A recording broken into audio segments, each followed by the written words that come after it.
होलिका दहन की संपूर्ण पौराणिक व्रत कथा। होली की पूर्व संध्या में होली का दहन किया जाता है। इसके पीछे एक प्राचीन कथा है कि असुर हिरण्याकश्यप भगवान विष्णु से घोर शत्रुता रखता था।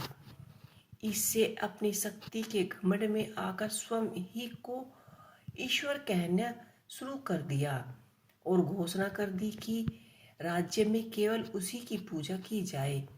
उसने अपने राज्य में यज्ञ और आहुति बंद करा दी और भगवान की भक्तों को सताना भी शुरू कर दिया।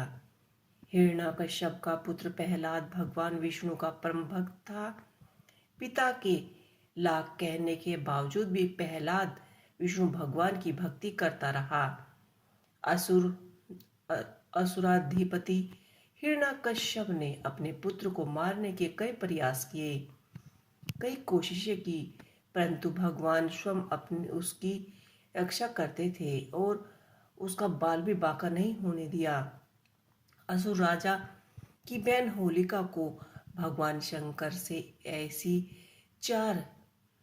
चादर मिली थी जिसे ओढ़ने पर अग्नि उसे जला नहीं सकती थी। होलिका उस चादर को ओढ़कर प्रहलाद को गोद में लेकर चिता में बैठ गई।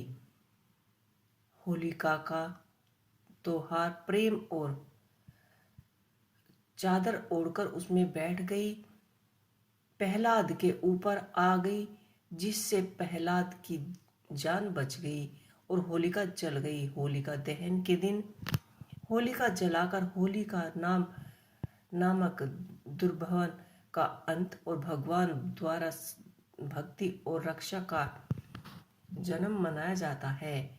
होलिका का त्योहार प्रेम और सद्भावना से जुड़ा त्योहार है, जिसमें आत्मनिष्ठता का अनोखा रूप झलकता है। इस त्योहार को रंग और गुलाल के साथ भी मनाया जाता है और इससे जुड़ी बहुत सारी और भी पौराणिक कथाएं हैं। होलिका का त्योहार भारतवर्ष में प्राचीन काल में मनाया जाता है और सभी इसे पूरी श्रद्धा और खुशियों के साथ मनाते हैं।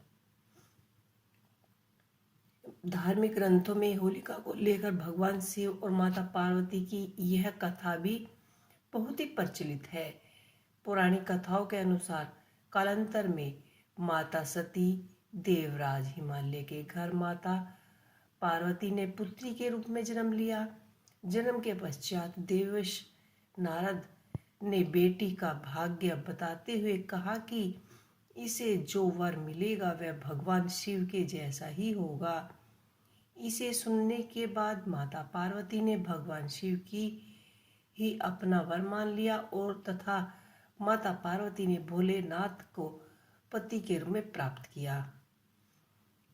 सभी सुख सुविधाएं को छोड़कर कठिन तपस्या करने लगी।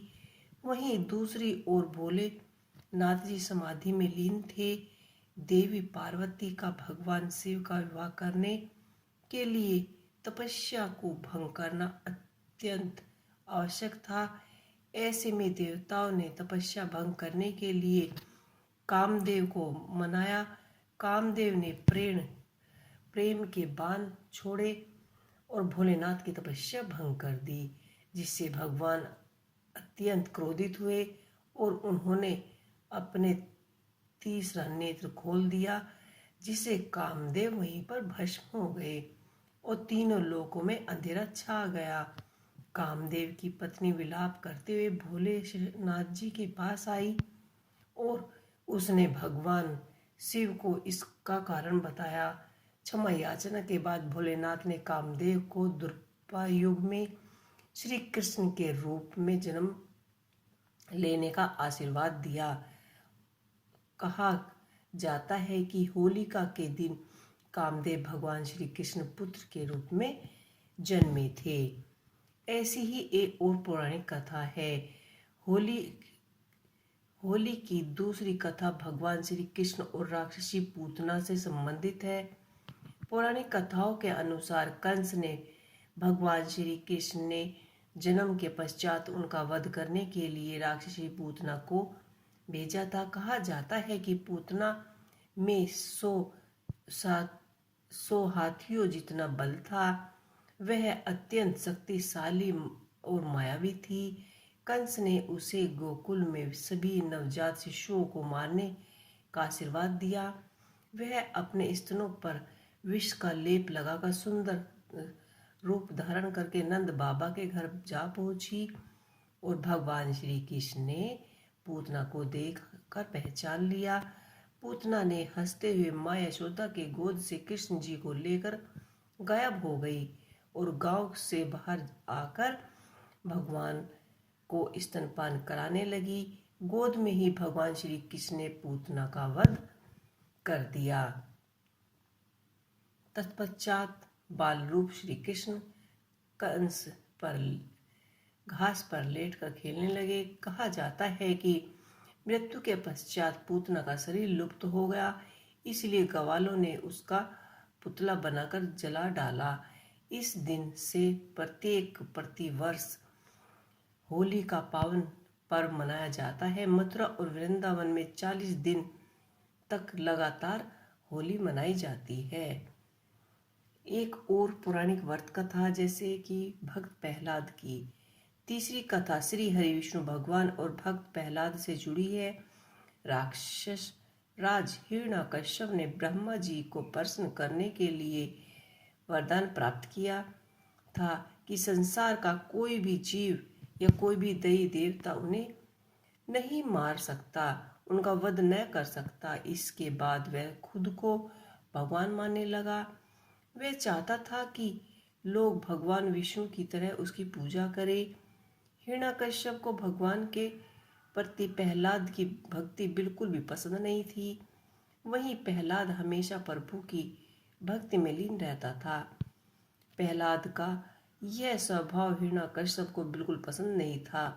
उसने प्रहलाद को कई दिनों तक बंदी बनाए रखने के बाद बड़ी कड़ी यातनाएं दी, लेकिन भगवान विष्णु की कृपा दृष्टि के कारण प्रहलाद पर इसका कोई प्रभाव न पड़ा।